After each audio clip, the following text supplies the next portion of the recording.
This is best friend of the show, Monica Cabina, artist and colorist on Batman: The Adventures Continue. And you're listening to the DCAU Review, hosted by Cal and Liam, streaming at DCAUreview.com and on your favorite podcast app. Welcome, everyone, to episode 384 of the DCAU Review. I'm Liam, and with me, as he always is Cal. Cal, we are in a new year, and it's time to get back to a good old-fashioned cartoon review. And we're back in the DCAU proper this week with a review of a very exciting and very memorable Justice League Unlimited episode. Yeah, I think both of those adjectives could be used to describe this episode. I don't know what other adjectives we'll end up using to describe. I'm interested to hear what your adjectives are and if they line up with my adjectives. But yeah, we are looking at it's a pseudo sequel to a episode of Justice League Unlimited season 2, I think. Early on, season 2 sounds right. Yeah, we're looking at the Grudge Match episode, which features the return of Roulette and Meta Brawl. It is loosely connected to the ongoing Secret Society story in a way that feels, I think Emperor Palpatine said it best, unnatural. But it is certainly a comic book lover's dream here as we see matchups happen between each and every almost each and every female member of the Justice League here in Meta Brawl in the episode Grudge Match, which originally aired here in the US on March the 11th, 2006 on the Cartoon Network. Absolutely, Cal, and we will talk all about that. We'll get into the no holds barred cage match episode. It's a lot of punching, and we'll get to it in a moment here. But before we do, we will remind the folks, of course, that we will bring you the IMDb synopsis for this week's episode, as we always do. And that synopsis for Grudge Match is, of course, brought to us by buymeacoffee.com/DCAU review. That's right, Liam. Buymeacoffee.com/DCAU review. The best way to support our little podcast. If you like the podcast and you want to go above and beyond in a way to encourage us and support us, you can become a supporter of the pod by heading over to buymeacoffee.com/DCAU review. Have several different options on ways you can support the pod. You can become a one-time supporter of the podcast, send a one-time support for us, buy us coffee one time, or hey, you want to buy us coffee every month, the same day, for the same amount, well, you can become a monthly supporter of the podcast. And if you become a monthly supporter of the podcast, you also enjoy some really fun perks that come with it. So first-time supporters get some really neat perks. And then, of course, you get some ongoing support perks also, most of which come with each and every level that we have there. We offer 3 different levels. Our top tier level gets you the perk of being able to ask a question about the episode that we are reviewing that week and hear your question answered on the pod. So if you want to support the podcast, go above and beyond, and say thanks to us, we would greatly appreciate it. Check out those different levels. Check out the different ways to support the pod over at buymeacoffee.com/DCAU review. Head over today. Please support this podcast. Absolutely. And so, as mentioned, buymeacoffee.com/DCAU review brings us this official IMDb synopsis, the first one of 2026, for Grudge Match, which was written by Matt Wayne and J.M. DeMatteis, directed by Joaquim Dos Santos, with music by our dynamic music partners and animation by DR Movie Co. And that synopsis reads as such. Roulette enlists the ladies of the JLU in her new and improved all-girl gladiatorial arena. All right. My only complaint is that enlists is kind of playing loose and fast with the word. More like manipulates, Drafts. but forces. Yeah. Yeah. There's many different words you could use other than enlist, but I do like gladiatorial as a way to describe hmm the fights. So That's pretty solid. Yes, we will get into our own plot recap here before we get to our scores, Cal. And yes, as we open up, we see that roulette, the returning roulette from, as you mentioned, the Cat and the Canary episode that we previously covered. Check it out back in the archives. She's fallen on a bit of a hard time as she's watching with all due respect to Hellhound and Shatterfist, two Z-listers fight in a more sort of UFC style cage. None of the glitz and glamour that we saw in the previous Meta Brawl events that Wildcat was fighting in. And unfortunately, the Till is reflecting that as she's discussing with her right hand man how they may not even have enough money to pay rent in this stingy little dive bar that they're cooped up in. And so Roulette says it's time for her to make some adjustments. They need to add a few new names to her roster of fighters. And we cut then over to that swamp and wherever the heck that is, where the secret society is holed up. As we see Lex still talking to himself, or is he talking to Brainiac? As he is attempting to once again extract Brainiac's consciousness from that little rock that Grodd teased him with at the start of the season, though he's remarking that it doesn't seem possible. The Brainiac that he is seeing informs him that there may in fact be a device that he could make that would help extract the information that he needs. However, it's going to cost a lot of money, and as Lex points out, talking to Tala, money's pretty tight these days as between running the secret society and his own lofty bank accounts having been seized by the federal government after his last arrest. Lex's pockets are a little thinner than he's used to, and so he's not sure how he's going to be able to afford that. And as mentioned, he's not the only one having money troubles, as Sonar walks in, another like D-list supervillain who ends up being kind of a big part of this episode. Walks in with the aforementioned Roulette, as Roulette begins to complain that Lex is taking a much bigger portion of the proceeds of her Meta Brawl events, and that's really put her in hard times. And as Lex and Lex and her are sort of verbally sparring over money, Tala doesn't like exactly how close Roulette is getting to her man? Question mark. Still not clear. Well, it's clear if you watch the Great Brain Robbery what they're up to, but Tala clearly thinks more of the relationship than Lex does. I think it's fair to say. But as they are about to face off with Sonar encouraging them, that actually gives Lex the idea that perhaps there is a way for them to help each other out, and that's when Roulette also has apparently the same thought or a similar wavelength, which is to introduce an all-female roster of fighters for her Meta Brawl.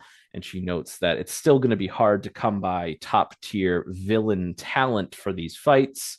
And that's when Lex mentions that he might have a way to enlist some non-villain characters to her roster.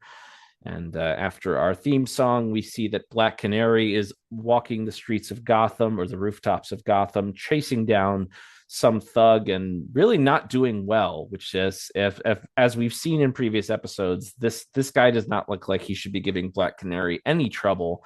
But she actually seems a bit overmatched as the Huntress enters and looks on.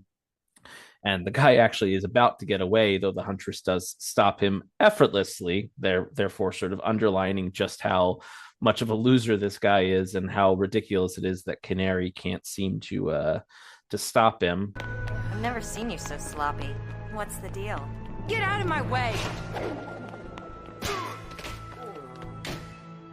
I don't need your help, Huntress. Right. You were doing a fabulous job of getting your butt handed to you. What'd he do, anyway? Stole a wallet. Shut up! You got creamed by a pickpocket? You sure you're okay? Worried? Curious. Right. I didn't think you cared about anyone. But Canary kind of blows off Huntress, who's asking questions about why she's so sluggish. But she's so sluggish, she doesn't notice that Huntress is going to attach a little tracker to her motorcycle as she drives away. And Huntress easily follows her back to her apartment, where we see her kind of just collapse, exhausted, into bed. We have Huntress on a phone call with the Question, who is on his own little investigation, we find out, which is just amazing. And as they're discussing things, the Question is pointing out, like, why do you even care about this? This woman beat the tar out of you the last time you two were involved in something, which of course was a reference back to the episode Double Date, one of our favorites here on the show. Mm-hmm. And Huntress disputes that retelling of the story, but before she can really lock down on anything, the Question discovers there's a 30-second flavor. I'm telling you, Q, Canary's totally off her game. Think she's moonlighting? Maybe she's stepping out on Green Arrow. The deeper mystery here is, why do you even care? Isn't this the woman who beat the snot out of you a few months back? She got a lucky shot in. Okay, 5 or 6 lucky shots. Anyway, that's not the point. Aha! As I suspected. 32 flavors. There's something wrong here, Q. I can feel it. I'm the conspiracy theorist, and even I don't see anything. So, what are you wearing? Blue overcoat, fedora. You really stink at this. Orange socks. At what we are led to believe is a Baskin Robbins. His big investigation as the most conspiracy poisoned of all the Justice Leaguers is to discover his 30-second flavor, which is a great gag. We'll talk more about that maybe in voice acting later. But yes, from there, while she's a little bit distracted by her conversation with her boyfriend, the Question, when she looks back at the apartment, she sees that Canary is gone, getting onto her motorcycle to speed away. So Huntress gives chase, and they're driving all through the streets of Gotham and over the bridge into a neighboring city called Bloodhaven. Maybe there's something in visuals we'll talk about why that's relevant. And if you're not a DC Comics fan already, if you don't already know what we're going to be referencing, we'll talk about it a little bit in visuals. But as Huntress arrives, she sees Black Canary getting onto an elevator in a parking garage, and Huntress decides to sneak her own way on, only as she hacks the key card system for the elevator. As soon as it opens, she's surrounded by armed thugs. So she has to take them out in the elevator, and then she's able to do a little quick change into a dress, and so that she can blend in with the other apparently rich ne'er-do-wells who are here for this big event. And here's where we get the reveal, in the fact that it is a new version of Meta Brawl called Glamour Slam. Good evening, ladies and gentlemen. Welcome to another ultra-exclusive evening of Meta Brawl Glamour Slam. My name is Roulette, and I make the rules.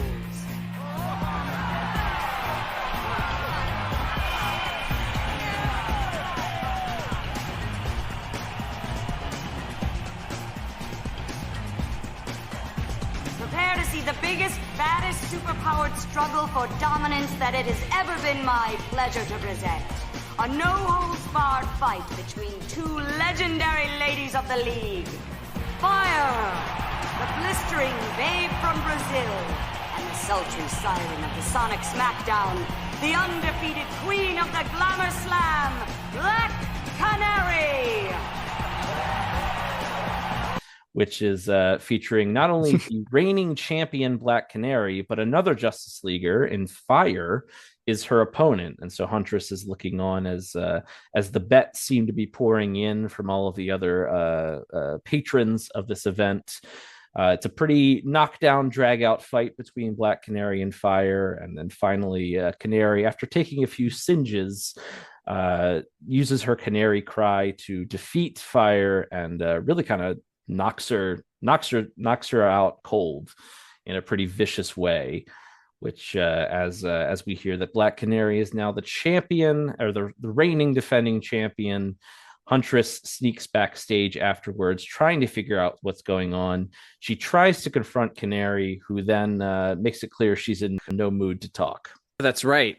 Very, very few words are said. However, she's willing to talk with her fists, as seems to be the case for a lot of this episode. So they begin to throw down and have a little bit of fisticuffs between the two of them.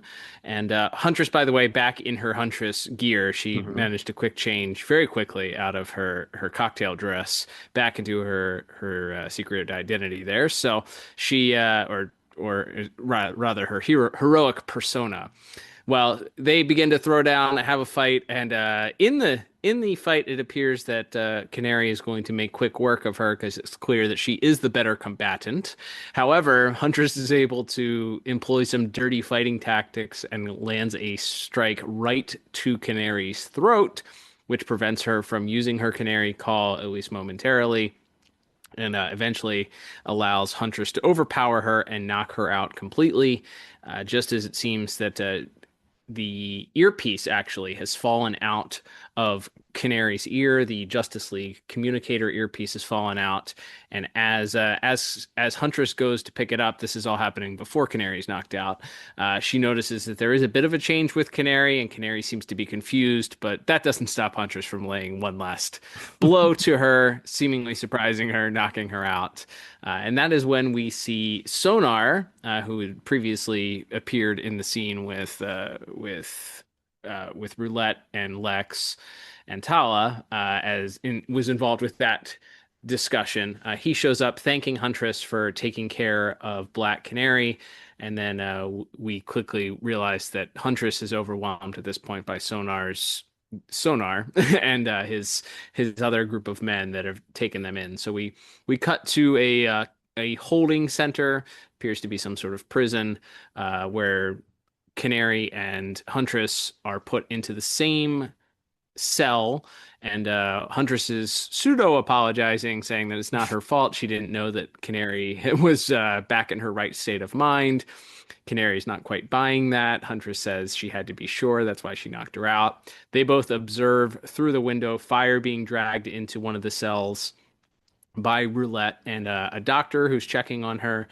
We note that Canary has some pretty severe burns from her interaction with fires. So it's at this point that they put two and two together, Huntress and Canary do, and realize that something with the Justice League communicator has been hacked, and that's ultimately what is leading to the rest of the Leaguers, or both, or in this case, so far, Canary and Fire being influenced appears to have been done by whatever hacking of this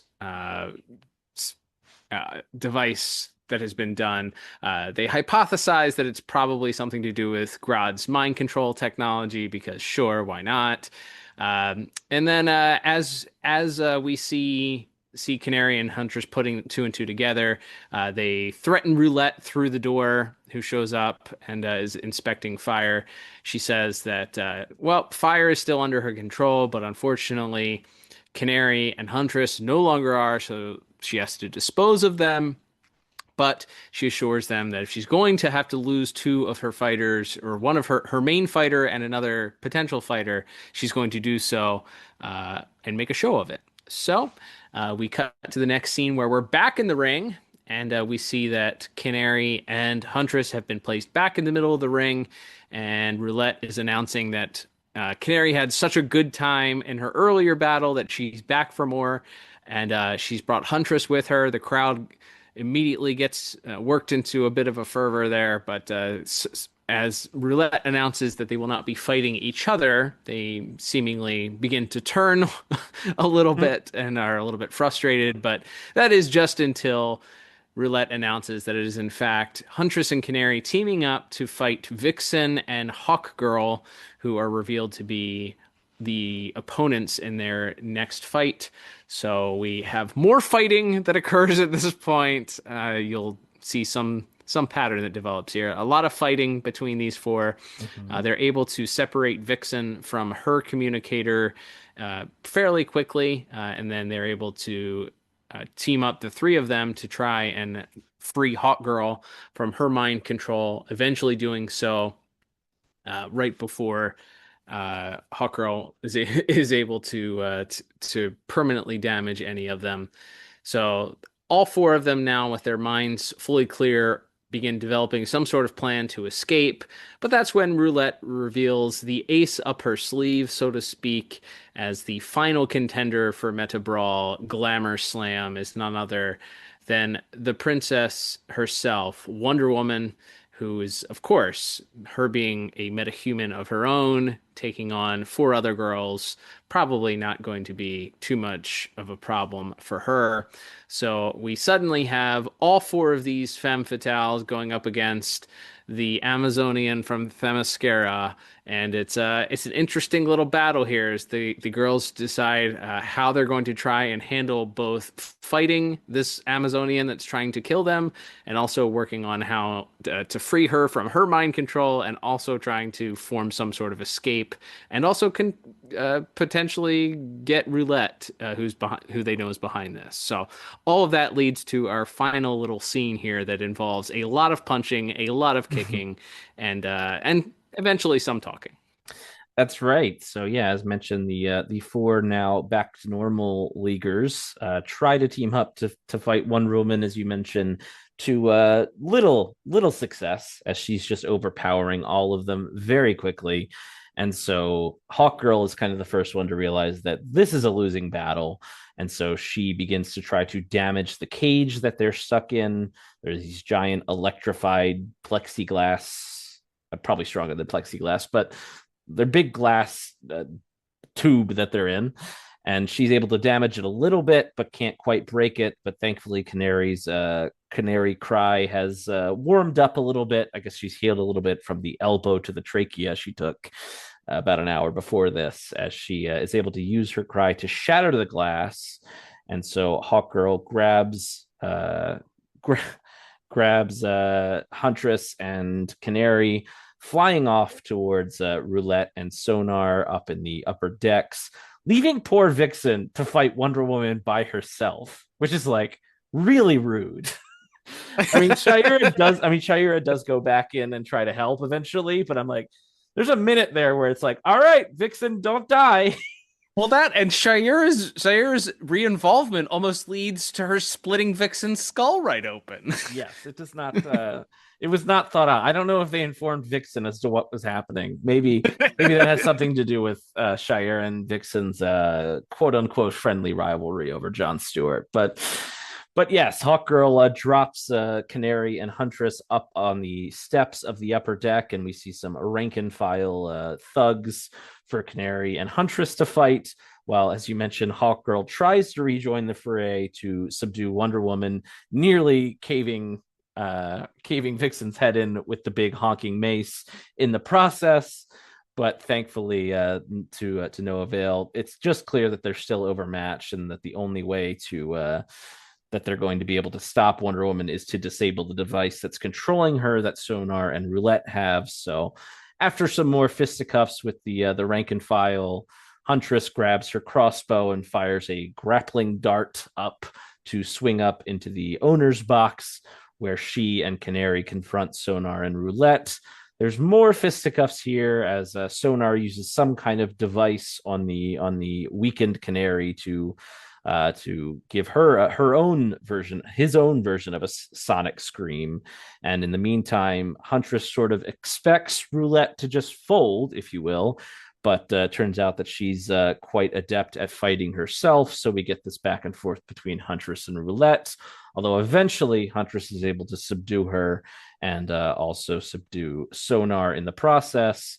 And then she pulls the crossbow on him and offers to, quote, kill the signal that's controlling Wonder Woman, or just kill Sonar instead.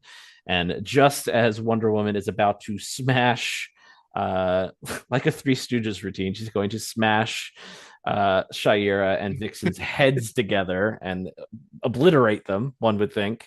Just at the last second, the signal is canceled out and Wonder Woman regains control of her faculties at the very last second. All's well that ends well, apparently, as Wonder Woman and the rest of the Leaguers discuss how confusing this whole night has been for them as they're walking away, taking Sonar and Roulette into custody. And the plot has been foiled. And as Huntress and Canary exchange some pleasantries at the end, Canary thanks her for making the effort to follow her and figure out what was going on. And Huntress acknowledges that, well, Black Canary probably would have done the same for her. And Black Canary even offers to maybe get Huntress back into the Justice League after she was fired back in Double Date, but Huntress turns it down, saying that she's better off doing her own thing as a freelancer. After all the mindless brutality we've seen tonight, no thanks. Yeah, I hear you. Bad enough most people think superheroes solve all their problems with their fists. Like we're all a bunch of muscle-headed stereotypes. We're better than that. Way. 2 falls out of 3? You're on.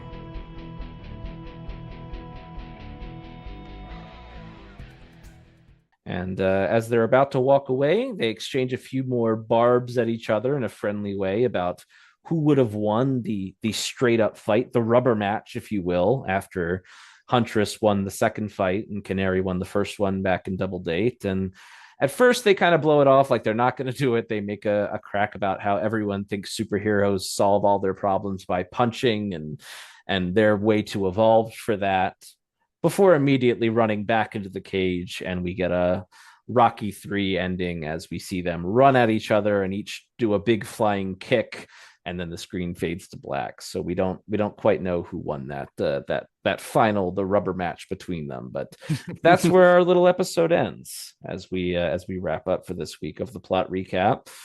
So from there, we can get into our plot scores and our general thoughts. I had fun with this. It's definitely a take all your action figures and bang them together, or you and your buddies at the comic store or whatever are sitting around saying who would win in a fight, or Wonder Woman's so powerful, but what if like 5 of these characters fought her at once? Do you think she would still win? Like, it's a very kind of fun, it feels like an excuse just to play with some toys in the toy box and to just have some fun, and maybe also to establish like where Lex is getting his money from. I guess also, but that seems more like a backup part of it. It's really much just more about let's watch the cool superheroes fight each other, right? Yeah. So I think as a concept, this works better as a comic book than it does an episode of an animated show. I mean, obviously the story is credited to Matt Wayne, and then of course the great J.M. DeMatteis is responsible for the teleplay, or credited with the teleplay, and then you have Joaquin Dos Santos as the director. So you really probably have 3 people that are shaping this in the main direction here, but it does at times just feel more like just feels like a comic book. It's laughable that this is kind of like tied into, Lex's assets are frozen, so we have to talk about how he gets his money to do his experiments. It's like, oh, boy, we're dancing tippy tip close here to like Fear of Victory type methodology for our villains here. We gotta. It's not quite a snake eating its tail in that way, but it's like, the only way for him to gain funds is off of illegal underground villain metahuman fights. So it's like the secret society is like a protection racket for other criminals, I guess. Usually you'd be like that. The protection rackets in real organized crime, I think, are usually upstanding businesses are the ones paying their ill-gotten gains so that the bad people don't burn their stores to the ground or whatever. So I'm not quite sure why Roulette, especially when, as she mentioned, Lex took all of the good supervillains to join the society, or I guess Grodd did originally, but so it's like, there's that element of it which is kind of quirky. It felt like they just wanted a way to try to explain the mind control thing. Also, it's just like, well, Grodd does mind control, so Roulette can go to Lex and say, and he'll give her the thing. And then, like, who's a supervillain who kind of has something where we can say they're being controlled by their comm links? And it's like, okay, we have this character designed for sonar. He's a sound guy. Right. He can be involved in this. And then it's like, all right, we just Yeah, look backwards from there as to why Roulette and Lex would want to be in, or like would work together at all, which is like, okay, well, he is like a protection racket for her, and she gives him a portion of the funds of the meta brawl. I guess it's like I said, it's I think we just worked backwards from a bunch of the female superheroes are mind controlled into fighting each other, and then we just worked backwards to okay, how do we explain that? Right. Yeah, and I think the part that really gets me is that I mean, we'll have plenty of good things to talk about perhaps in animation visuals because of it, but because there is so much fighting that takes up runtime in this 22-minute or 21 and a half minute episode, we have so little time for kind of exploring, I think, some of the things that would have made it a little bit more interesting. So the idea that you have these built-in rivalries already between Canary and Huntress, who we've already seen butt heads in multiple episodes. Huntress has this general adversarial relationship with the Justice League as it is.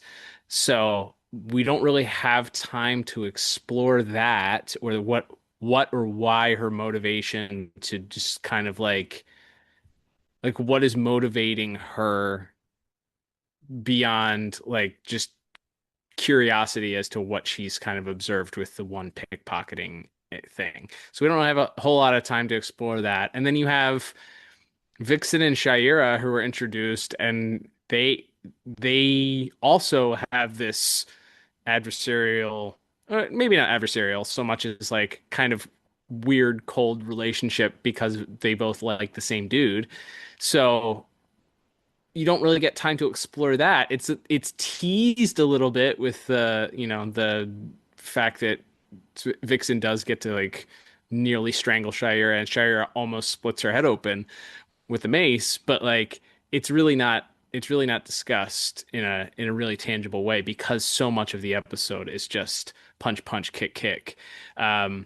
So and even some of the like Wonder Woman's lack of trust with Hawkgirl, and some of that could have been fleshed out a little bit and been a little bit interesting, but because there's not much there and it's just all right, we want all these girls to get into the same episode and fight, it kind of it kind of just it's just kind of there.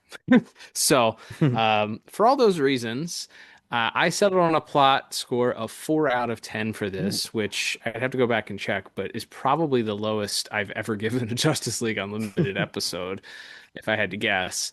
I unfortunately I found this episode plot wise pretty silly, and that's something that I think could be because we're in the late stages of the run here, and maybe there was a reason why they kind of wound things down here.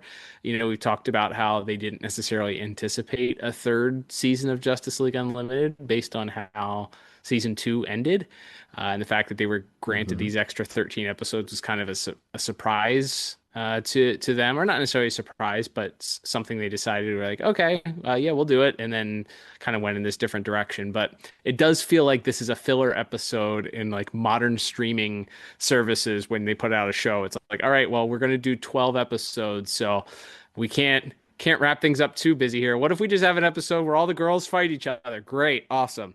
That's kind of what this feels like. And again, I think if I picked this up off of the shelf at a comic book store and read it, I'd be like, cool, this is awesome. Because I think there's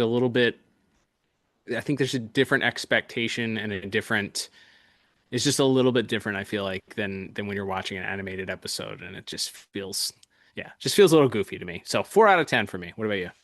Yeah, I didn't dislike it quite that much. I went with a 6 out of 10. I think it's just dumb fun. I think my reptilian nerd brain just liked all the liked all the punching. And maybe that should be more belonged in visuals. But yeah, it is very basic.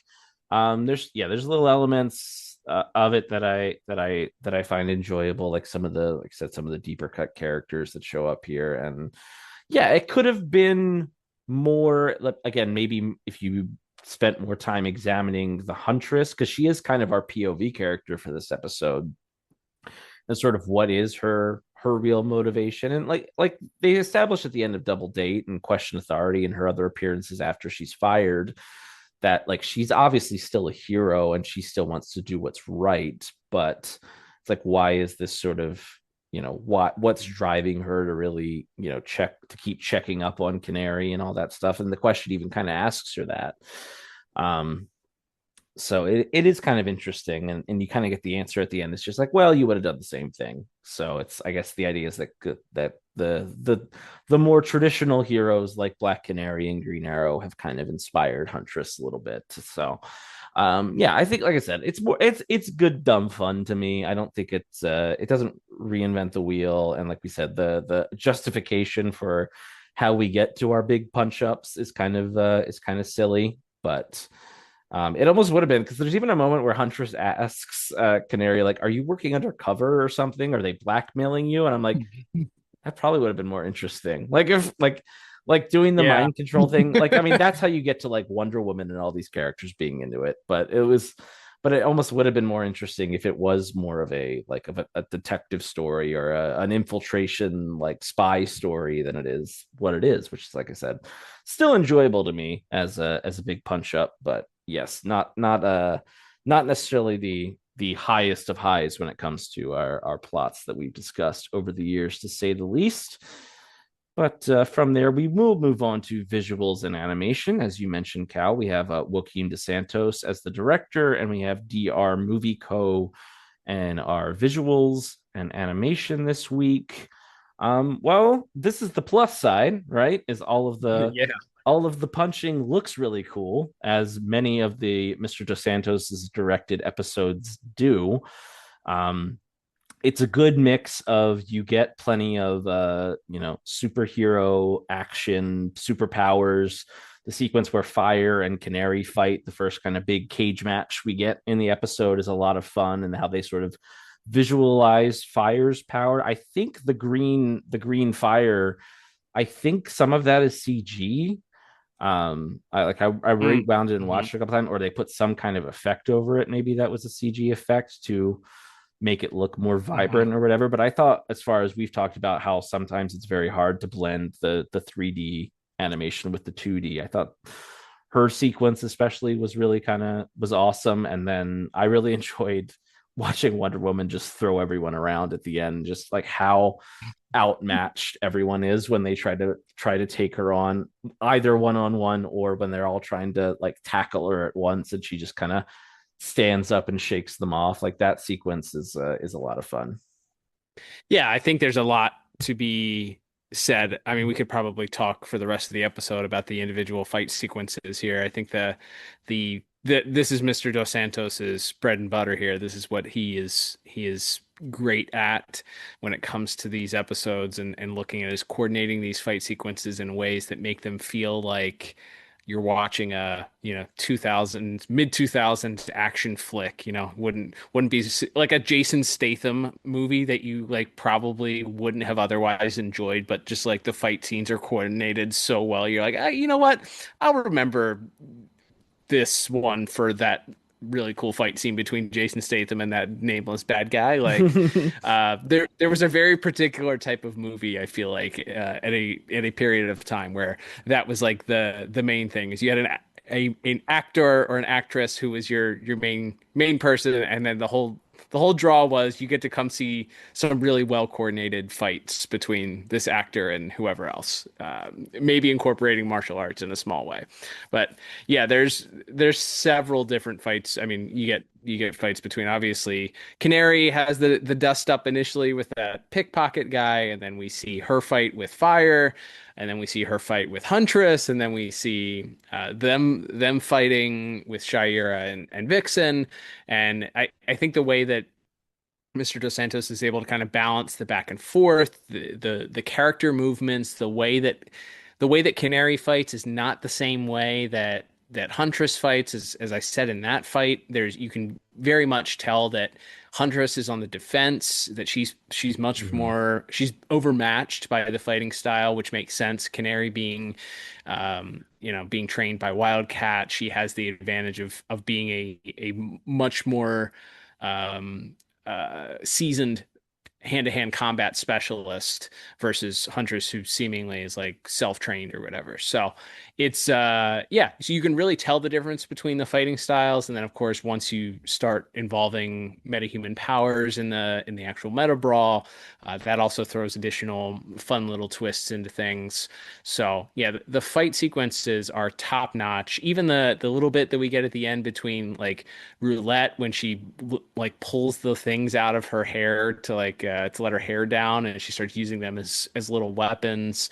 Yeah, it just reminds me of a fight sequence that you would see in a great action movie in the early to mid 2000s. So yeah, some great stuff there, coordinated by Mr. Dos Santos. Not surprise, didn't surprise me, but it was still in some cases, I think, almost shocking how fluid everything looked and how well coordinated it was. So yeah, great stuff from there.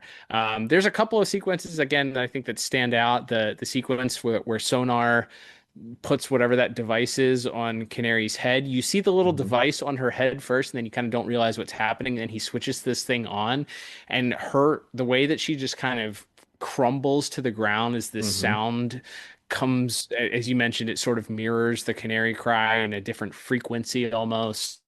That was done really well, I thought. Right before that, when Huntress swings into the control room, I thought that was a great little bit too, with the way that she swings in there. She looks like she's a bat family member adjacent there, if you will.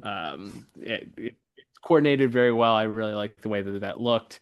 And then, as you pointed out, I mean, Wonder Woman wiping the floor with 4 and then 2 of the other Justice Leaguers was pretty great to see. It reminded me of like watching one of the Injustice games or something like that, where she's just full on brutally just destroying these girls. The fact that they kept their dental work was kind of surprising. And then the almost going to smash their heads together. We used to be a proper society where the smashing of heads together was like a common thing that you would see in like action movies and comedy. That's and how now two nobody person does fought it. one person. That's how one person fought two person. That's right. You would see it in professional wrestling. You would see it in action movies. You'd see it in comedies. And now we don't see it. We need to bring back the smashing of heads together. All right. If 100%. You're in, let's make it happen. But yeah, that tease at the end is perfect for this. So I also really enjoyed that. And then of course, I think bearing the lead here, you sort of mentioned it here. We would be remiss not to mention. Of course, this takes place in Bloodhaven, as you mentioned. So it seems that we start out in Gotham. Bloodhaven is the sister city to Gotham because the sky is blood red when Black Canary's chasing that guy through the alleyway. So I assume that's supposed to be Gotham. Then she gets on the bike and drives to Bloodhaven. But one of those gargoyles had a mullet. And yeah, what a sneaky little way. So this is smack dab. The Batman would have been airing, and the Christian Bale movies would have been in production. At least the first one would have been out by now, I believe, when this season was airing. And so, of course, the world famous Bat embargo was going on. And so most Batman characters, other than the Justice League's Batman himself and the Huntress, I guess, were off limits. That's, as we've talked about 100 times, that's why there's no Batman villains in the Secret Society in this final season.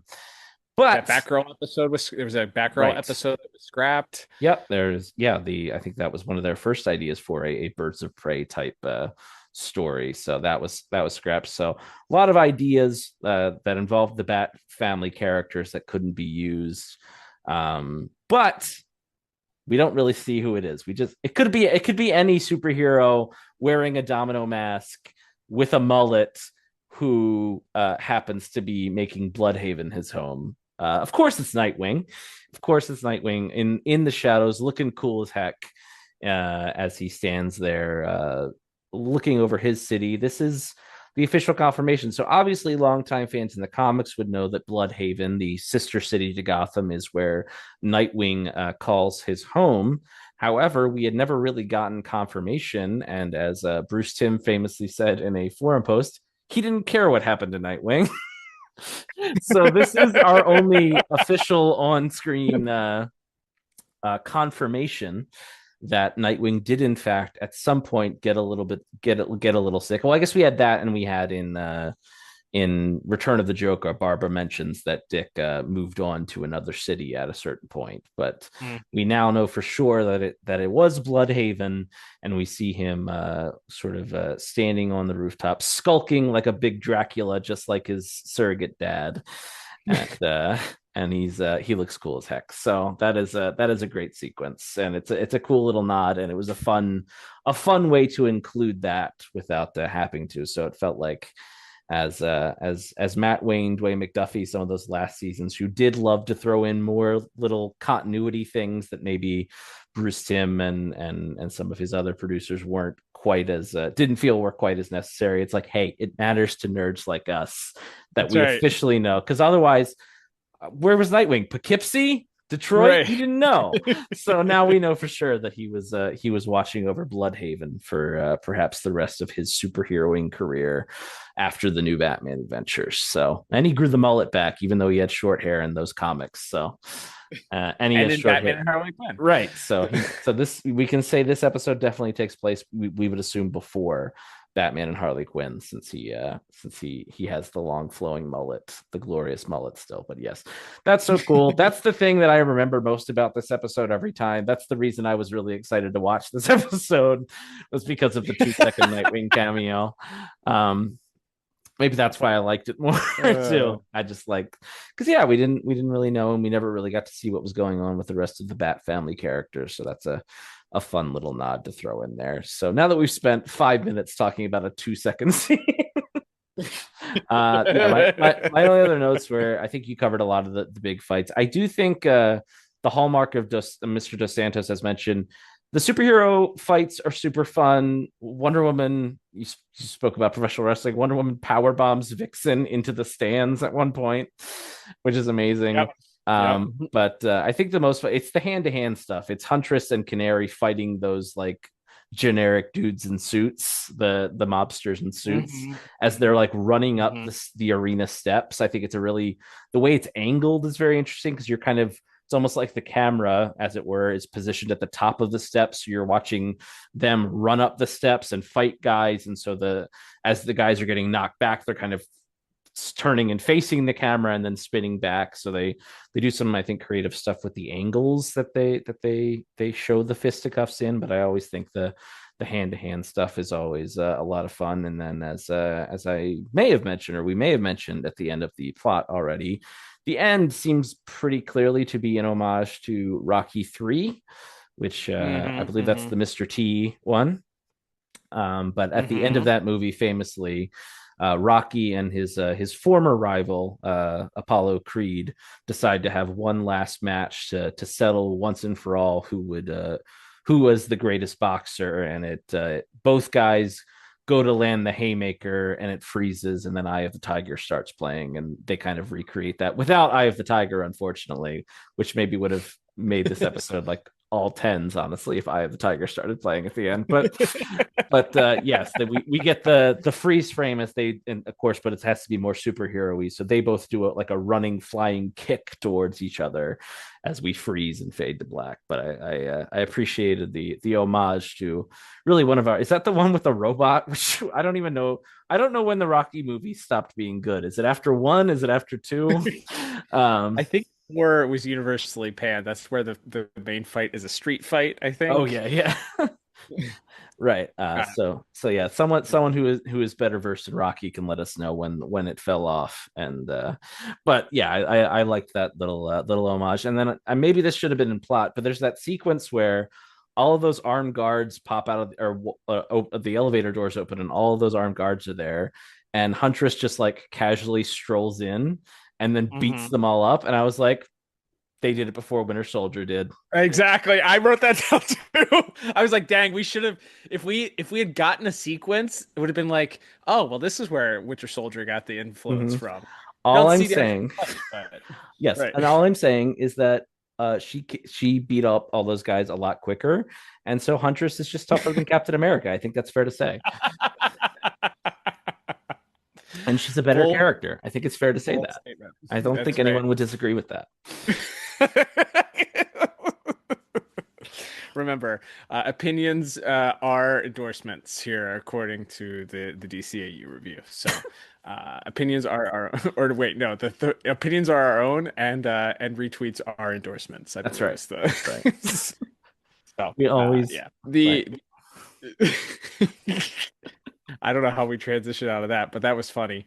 The only Speaking of funny, the only other thing that I neglected to mention that I thought was great is in the opening sequence when they're trying to drive home the fact how bad the meta brawl has gotten in that fight between Hellhound and Shatterfist, where they end up just both doing the come at me symbol at each other. I was like, they should have played like the sad trombone sound, like while they were doing like wah wah wah, as they're both just standing there in the crowd booing them for not engaging in an actual fight and just doing the come at me bro symbol there. But I chuckled pretty hard at that. And as you mentioned, the brief cameo from the question is great also. We just see him opening ice cream cartons as he's talking on the phone to Huntress is a really good gag. It's a very, very funny bit. So, for all those reasons, and actually, mainly, I will say the very cool cameo as well as the incredible fight sequences. I went with a 10 out of 10 for my animation and visuals here. So, I felt like based on the different fighting styles, the way that those were all coordinated, how kind of just impressive each and every one of them is. I didn't have a choice but to give 10 out of 10. What about you? Yeah, same. And yeah, there's always something about I feel like the DR movie co-episodes. There's something weird in everybody's face, and sometimes that takes me They out are of off it. Yeah, there's like everybody's face is just like a little rounder and like a little squishier, for lack of a better term. But that being said, that's a minor critique. And like you said, everything moves so fluidly. And like we said, blending some of the 3D effects in, and then all of the like just how well storyboarded and choreographed all of the fight sequences are. I love the bit at the end too where Roulette pulls her hairpins out and starts using them as knives. Is like that's a great. Oh It yeah. feels like a very like Hong Kong action movie moment. Yeah. So that's a lot of fun too. So yeah, there's just so many great little bits of animation in this one. So yep, 10 out of 10 from both of us here, and that will move us on to music. And all three of the dynamic music partners are credited for this week's episode. I'll be honest, it does feel like kind of a par for the course JLU episode. I was waiting for some of the character themes to kick in when I wanted like evil Wonder Woman theme to come in when she rises from the from the platform, or same with Shaira, or even I feel like there's a canary theme we've talked about in her previous episodes. So I feel like it's a lot of that. Like I will say the real echoey kind of reverby guitar as all of the different heroines are raising from the platform, I think is pretty good. It's good like dramatic rock and roll fight music for this like sort of blood sports ish 80s fighting tournament vibe we've got going on. But I'll be honest, I didn't have a lot of specific notes for music this week. What about you? Yeah, there were a couple of pieces I felt like during the actual fight that kind of drum up some of the excitement, and make it feel like there's a real competition that's going on there. And there's one bit where I noted that the music actually stops right before Shaira, like she brings the mace down and it looks like she's gonna smash Vixen in the face with it, and the music halts like this pregnant pause of just silence, and then Diana steps in and starts beating the tar out of both of them again, and the music kicks in again. So the decision there to kind of lay out and have the music just kind of halts very suddenly to really emphasize the oh, Shire's gonna like finally kill Vixen at this point, and then for that to kind of to fade out there, and the music to fade back in. I did like that musical bit there. But as far as the rest of the music, it's pretty standard, I feel like, for the episode or for the series. Nothing that stood out as really, breathtaking or over the top notable, but it's solid. So for those reasons, I went with a 5 out of 10. Yeah, I went just 1 point higher at 6 out of 10. I do think the fight sequences are all well scored, but and that's a good point. We often maybe forget to mention that as always, unlike maybe some of the other superhero cartoons of this and the 90s era, there doesn't need to be wall to wall music all the time, and sometimes it's about knowing when to drop the music out is equally as important to the music itself. So that's a great point by you. Something that we should probably make a note of more often. But yeah, moving on there to our final category is of course a voice acting, and it's a big cast. It's all returning names basically, but a lot of familiar names. But it's a big cast of the regulars and a few returning guest stars. That's right. So I guess we can go through. We get what essentially amount to a lot of cameos in this episode. I will Mm-hmm. say that.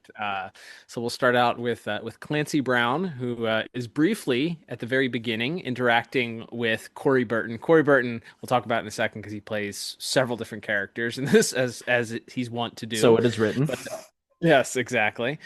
So Clancy Brown, briefly as Lex Luthor, not a ton for him to do other than this brief interaction with Brainiac, but then he does, of course, interact with Roulette and Tala and ultimately with Sonar. So not a ton for him to do. Not a bad showcase. He does get to kind of put that devious little mind to work at the end there when he comes up with this plan to manipulate the female superheroines, I suppose. But I don't think you're going to put this on a film reel if you're going to highlight the biggest parts or the best parts that he's ever had to play. So we can continue on with our little cameos here. Also, in a cameo, as we already mentioned, probably the funnest of all the cameos, Jeffrey Combs returning as the Question. And this is fun because we get to see that his relationship with Huntress has continued on. As we mentioned, I think the funniest line is he says that he's the conspiracy theorist and he sees nothing here. So fully self-aware that he almost looks for connections where there are none in whenever the opportunity, but he calls out Huntress for being a little bit too uh, potentially paranoid with regards to what is ultimately actually is something that's going wrong with Black Canary in the episode. But I like when she tries to get flirtatious with him and asks him what he's wearing, and he says he's wearing a blue overcoat and a blue fedora, and then she calls him out for being terrible at being flirtatious back, and he throws in the orange socks line. So that's a great little bit between the two of them. Yeah, yeah. And then That's a great. It's so funny that that's the last time we hear the Question speak in this series.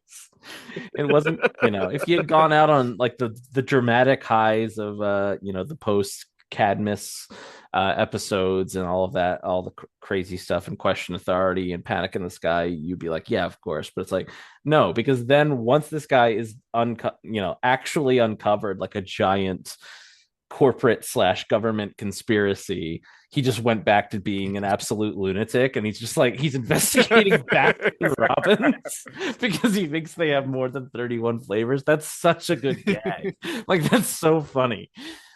a conspiracy is a conspiracy. He has to follow That's them right. all up. So there's no conspiracy too small for the Question. So fun stuff from Mr. Combs. We also had, in a very small role, Juliet Landau returning as Tala. Again, you mentioned she's very, very jealous. Make sure that she stakes her claim over Lex when Roulette seems to be getting too close.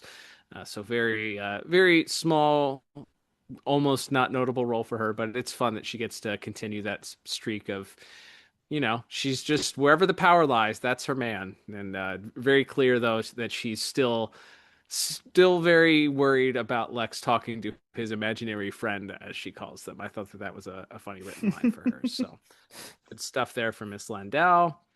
We also had Gina Torres back as Vixen, and we also have Maria Canales Barrera as Shaira. Again, not a ton for them to do because they're in a sequence where they're fighting a lot.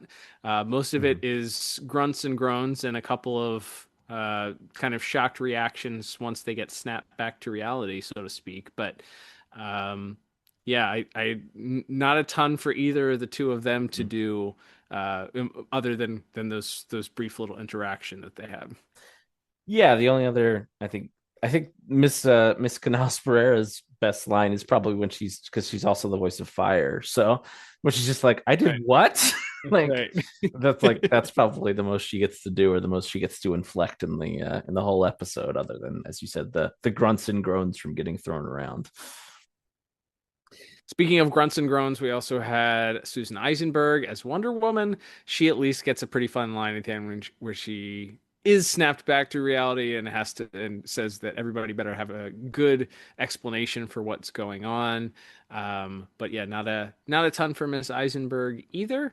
I guess our main players, though, for the episode, we do have Corey Burton, as mentioned. He gets a brief little back and forth with Clancy Brown, being Brainiac question mark the invisible friend of Lex Luthor, encouraging him what he can do to continue to try and draw Brainiac out of this rock that Luthor believes Brainiac still exists in. But then he also, of course, immediately gets to then follow up Brainiac's performance with a performance as Sonar, which is pretty much just Corey Burton doing Corey Burton at that point. But that's he gets a couple of lines in the middle again, as I mentioned. He gets to thank Huntress for doing the dirty work, so to speak, and knocking out Black Canary at the bit there. But yeah, always good to hear the GOAT Corey Burton on an episode, and of course he's playing multiple characters and doing different voices. Yes, and he does, I think, again, not the character he's most known for, but I think one of my favorite lines in the episode is when Sonar suggests that this all-girl version of Meta Brawl should be named Chickapalooza. There are a couple of really good one-liners in this episode for sure. Mm-hmm. Yes. So, Mr. Burton, a fine job as well. And then I think that'll take us to our three main heroines for the episode. Is this the only episode of the entire series where we don't have Superman or Batman in the? Nah, there's probably other episodes, right? But this is a very rarefied air where we don't have Superman or Batman. We do get one of the Trinity. Susan Eisenberg does show up, but as far as our three main voices here, so voicing our villainess, Roulette, we have Virginia Madsen, who is back to play Roulette. Virginia Madsen, probably best known for her role in the movie Sideways, which was I think an Oscar-winning film in 2004. One of the very first times as a human being that I realized that awards are given to movies that the majority of people probably hadn't seen. Like they don't give Oscars. They don't give Oscars to Transformers, okay, or Transformers 2. We're giving it to these artsy films, and in the grand scheme of things, I don't know that Sideways nowadays would be considered an artsy film, but I do remember it being what? This is a movie? I'd never heard of this movie before. But yeah, she was in Sideways. She was also in the original Candyman movie, which was a big kind of cult classic horror movie in the early 90s. She's been in a couple of other small roles there, but yeah, I think she's pretty good. She gets to do some flirtatious stuff with Lex, as we mentioned, that Tala doesn't like. She gets to kind of figure out how she's going to strategize to get this money-making scheme back on its feet after it's been cut off at the knees. And then she gets to kind of do some witty repartee at the end with Huntress when she kind of reveals that she's actually a formidable fighter in her own right, as you mentioned, as she pulls her hairpins out and literally lets her hair down. But I thought Miss Madsen did a pretty good job. Yeah, I think she's good as like this weird scuzzy promoter character. Yeah, I like Roulette as a villain. I think there's probably room where we could have seen more of her. Maybe not in this context, but yeah, she's a lot of fun and she does a good job. Like that, she just has this kind of like this sort of husky showmanship to her voice that really stands out there, and she's got that kind of very that dark edge to it that comes out when she's fighting with Huntress at the end. So yeah, she does a good job. Right. And then we also have Amy Acker returning as the Huntress. So Miss Acker, probably best known for her time on Buffy the Vampire Slayer, which is funny because we know how much that show influenced Batman Beyond. And Bruce Timm was such a big fan of Buffy. Actually, she was on the spinoff of Buffy, rather, Angel. So I actually don't know how much of a fan Bruce Timm was of that, but it's Buffy related. It's Buffy adjacent. So yeah, she was involved with Angel for 70 episodes. She was also ended up being on Alias, and a lot of our actresses today involved in horror movies. She was in the Cabin in the Woods remake in 2011 too. But again, her return here.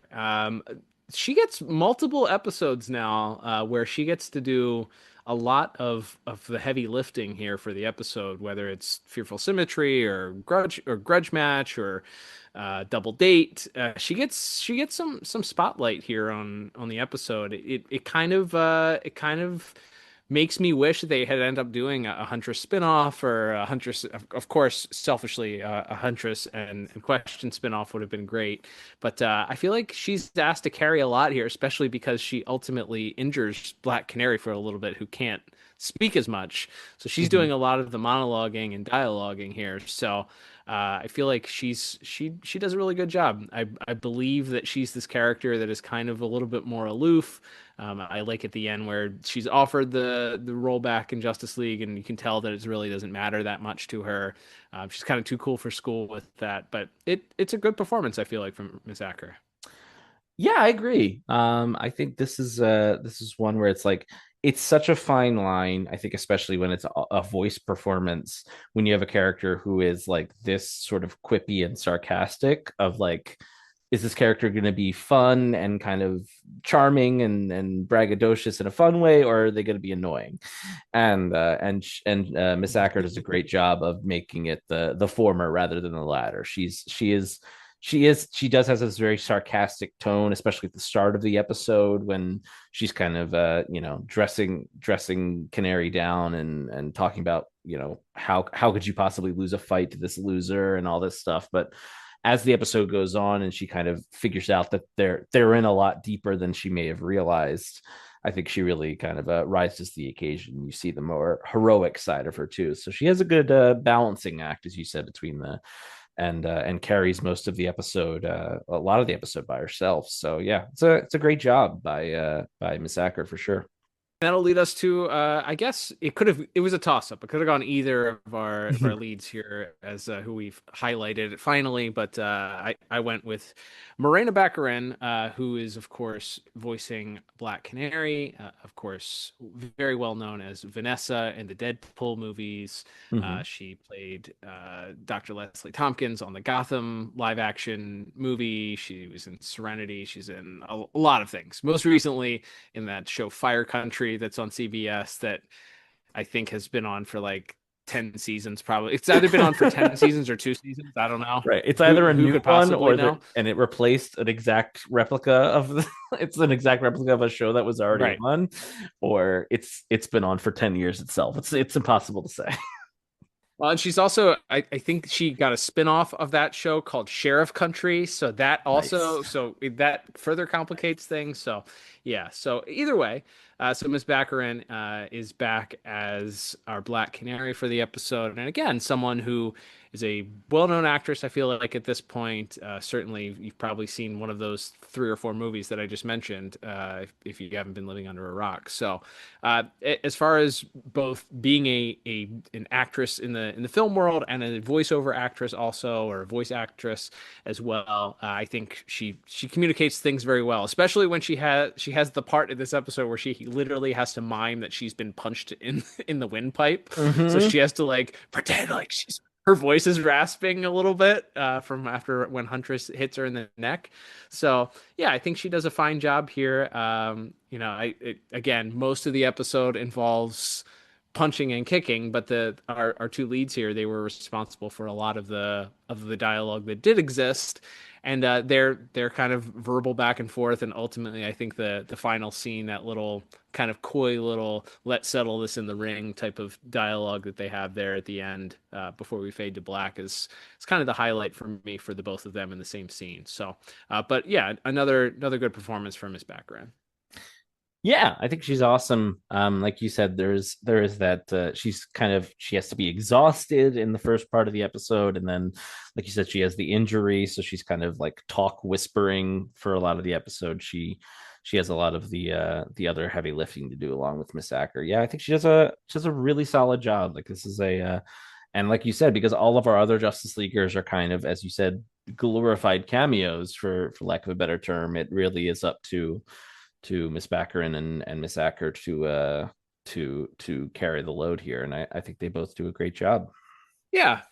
So for those reasons, I think everybody does do a good solid job. As we mentioned, there's no stinkers. I don't think that there's anything that detracted from the score. I don't think, again, this is not an episode that was heavily relying on vocal performances, though. It was not a highlight of voice acting, as we've already established here. This was really a heavy on the visuals episode. So for those reasons, I just settled for a 6 out of 10 with my voice acting. I don't think that that's not an indictment of anybody's abilities or performance. I think it's just that this episode did not call for a lot of strong emotion or strong performances, so there wasn't a lot to go off of there. What about you? Yeah, I went a little bit higher, as has been the theme of this episode. Yeah, I went with an 8 out of 10. I think everybody's really solid. Like I said, I think a lot of it comes down to Miss Acker and Miss Backer and having great chemistry as actors together. And then, yeah, like I said, some of our quote unquote minor players, like, Jeffrey Combs is the Question, Clancy Brown, and of course, Corey Burton. There's a lot of fun, and Miss Lindau is Tala as well. There's a lot of fun. So yeah, I think it's really that triumvirate of Miss Madsen as Roulette and our two leads. But yeah, I think it's a very strong outing from even, as you said, it's not maybe when the script is letting them down a little bit. I still think they do a pretty exemplary job. And with that, Cal, that will bring us to our final scores and tallying everything up. I'm very interested to see what the disparity is here, because I think I was higher than you in almost every category. But my final score is a very solid, even 30 out of 40 for this week's episode, Grudge Match. What about you? Yeah, and I think we have surpassed the disparity that we just talked about last week in our 2025 review. I think our biggest disparity that I found was 4 points last year. Well, we're at 5 to start the year 2026, so we're not, again, I don't know that we've ever cracked out the disagreement alarm for an episode final score, because again, you look at our scores, we're not that far off from each other. 2 points is not a big deal. I think it's just when, as you mentioned, despite us having the same exact perfect score for animation and visuals, I think you were just a little more generous. You enjoyed the episode a little bit more, highlighted a couple things for you than I did. So, yeah, who says that we can't be different with our scores here? 30 and 25 is the first score of the 2026 season of the DCAU review here. Absolutely. That was like we said, maybe that was in the back of my mind somewhere. I'm like, we need the bigger disparity to talk about at the year-end show next year. But no, not really. But yeah, it is a marked difference compared to last year. So, and we'll be excited to see where we continue on with that as we continue on this year. And thank you, everybody, for listening, however you choose to do that, whether you're on Apple Podcasts, Spotify, if you're on our YouTube channel, we appreciate that. And by the way, if you're not listening to us on YouTube, even if you listen to us another way, why don't you head to YouTube right now and make sure you're subscribed to us, because those subscribers numbers will help us out. Even if you don't really listen to your podcasts there, we would appreciate it. That's a great free way to support us. Obviously, you're listening to the show. Make sure if your app lets you rate us 5 stars, give us 5 stars. If it lets you write a review like it does on Apple Podcasts, write a review. That's a great free way to support us. Another free way to support us is, of course, to make sure you're following us on the socials, on all the terrible platforms that are run by monsters like Instagram or Twitter. You can find us there, mostly at DCAU Review. You can also occasionally finding us putzing around on some of those ancillary sites like your Blue Skies and your Threads. And technically, officially, we have a Facebook, so you can connect with us all of those places. Though, if you're trying to get in touch with us with any sort of regularity, I would recommend the Insta or the tweeting to get our attention. But we appreciate you following us there. And then, as mentioned, there's a couple of financial ways you can support us if you feel we have earned that. You can look in the show notes of this very episode in the description. You'll see a link to our store page where you can pick yourself up a mug or a hat or some stickers or something like that. You can help us out that way. Or, as Cal already mentioned up top, you can head to buymeacoffee.com/DCAU review. You can be a one-time donator there, or you can become a monthly subscriber and get to ask us a question. And in fact, we do have a question from one of our monthly subscribers. It's our buddy Zach, who is back here for 2026, and he has a question about Grudge Match. And that question reads as such. So Zach says his question is, when Luther and Roulette are talking, he mentions the expenses of running the secret society. What do you think those expenses are, i.e., creating massive death weapons or food, electricity, heat, etc., or both? This is the kind of question I live for when it comes to these questions. Thank you, Zach, for supporting us, and thank you for that awesome question. I don't know. As we talked about at the top here, it's odd. Also, if his assets, quote unquote, have been frozen by the government, where are they storing? They just have giant gold bars in a room in the not Hall of Doom. Like, where do they keep their assets? Offshore bank accounts that are not able to be touched by the U.S. government. Strictly ownership of land. Is he a McDonald's franchisee? Like, what does he do? I don't. That bank that gave know. Two-Face a credit card in Batman the Animated Series still in business? Maybe he owns the bank. But as far as what the expenses are, you got to think there's salary, like there's a payroll. We saw that the Watchtower had a full-time staff eventually when you went up there, and I got to tell you, something tells me that like Sinestro and Captain Boomerang, or any of the other ancillary, like whoever blink and you miss it cameo villains that are whole up there, are not like cleaning their own toilets. I think KGB has like a plunger attachment on that wrist thing of his. Not a chance. So I think, and we saw. Oh, right, Devil Ray's guys, right? He has. I think they killed Devil Ray, but they kept his guys to be like the janitorial staff. Yeah, they're like the expendable crewmen and also / custodial custodians for the Hall of Doom.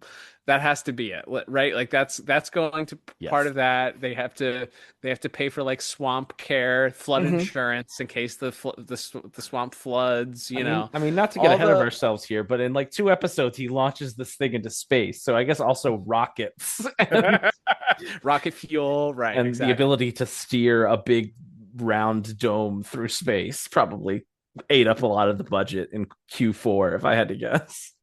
And if one's to be believed, he's just burning all of his money on resources to try and revive Brainiac. So he's literally just like, I don't know, he's just lighting dollar bills on fire in an attempt to appease the Brainiac gods or whatever to bring him back. So yeah, that's my theory. Makes sense to me. And yeah, I think Grodd mentions in the first episode that all the villains get a cut of any ill-gotten gains. So anything they steal, I guess, goes into the budget. So that's why they were trying to steal gold bars or whatever in the Great Brain Robbery, I guess.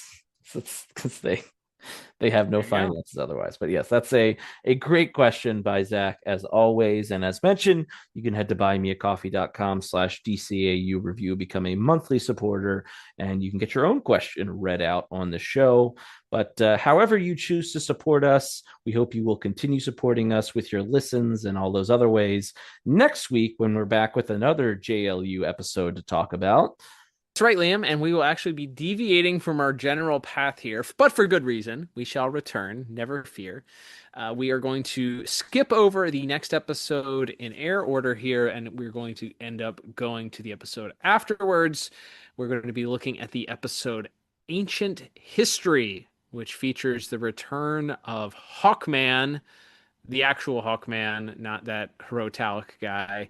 That's right, the original Hawkman. He's back, and we've got a whole bunch of lore and stuff, and we learn about how our Green Lantern and Shira may or may not be actually distantly related to Starcross lovers, or maybe they are the reincarnated Starcross lovers. I don't know. We'll figure it out. But it's all coming up next week as we review Ancient History right here on the DCAU Review.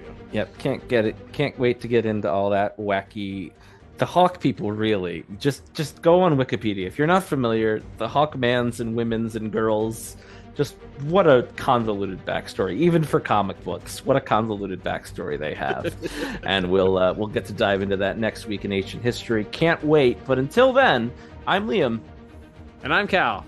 And we'll talk to you on the next episode of the DCAU Review. Bye-bye.